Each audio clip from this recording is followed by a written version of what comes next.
Against a backdrop of industrial strife in the 1970s and the unions out of control with workers downing tools every 10 minutes, the Conservatives ran an election campaign based upon a simple slogan: who runs Britain? Well, it's a good question today. Since the horrific terror attack on Israel on October the 7th, we've seen a tension between the principle of the right to protest versus the protection of all communities in our country. We've seen a tension between free speech and hate speech, and a tension between the tolerance of foreign values versus the protection of British values. Every weekend, with these often disturbing demonstrations in central London, Manchester and beyond, the authorities, and in particular the police, have got the balance badly wrong. Masquerading as peace marches, these demonstrations have every single time descended into something far nastier, with disorder on the streets, the chanting of slogans like "from the river to the sea," and calls for intifada, which means suicide bombs on buses and in restaurants. Our hapless cops have stood idly by as dangerous thugs call for a jihad or a holy war. All of this messaging is based around one thing and one thing alone: the hatred of Jewish people. If significant numbers of people can call for a holy war in the United Kingdom, in our capital city, then who runs Britain? Who polices our streets? And who stands up for British values? Our brilliant reporter Catherine Forster revealed that British citizens merely waving the Union Jack flag, which is the flag of this country, was subjected to harassment, threats and abuse this weekend. Look at that, what a crime now. Meanwhile, these wonderful volunteers handing out poppies and raising money for our war veterans were similarly subjected to appropriate levels of harassment that you've seen in regard to that other story.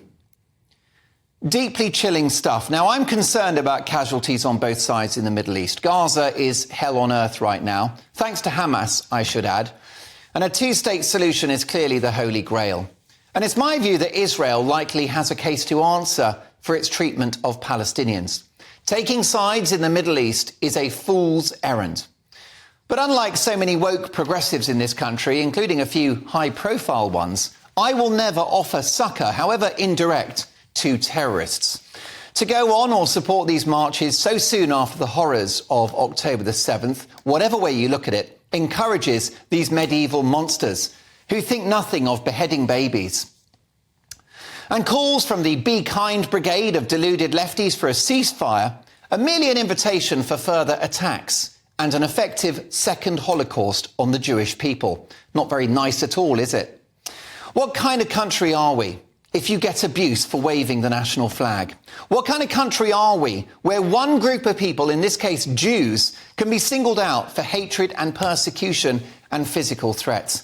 What kind of country are we where Jewish people feel safer in Israel, one of the most threatened territories on the planet, than they do in Great Britain?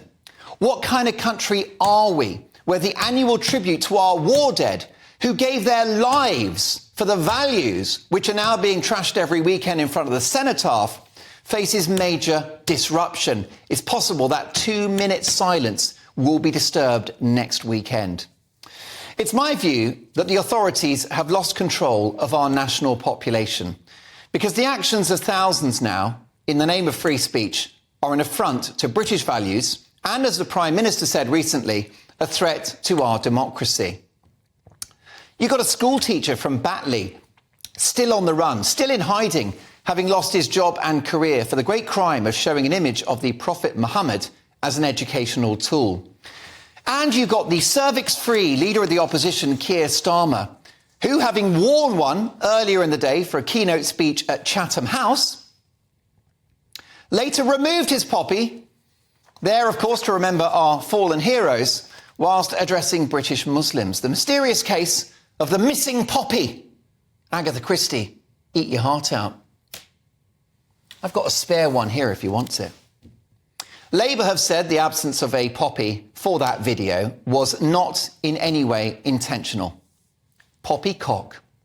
That the man who would like to be our next Prime Minister should so readily yield to the mob and discard the memory of our war dead in order to placate one particular community tells you everything you need to know about his character, about his values, and about what kind of leader he would be.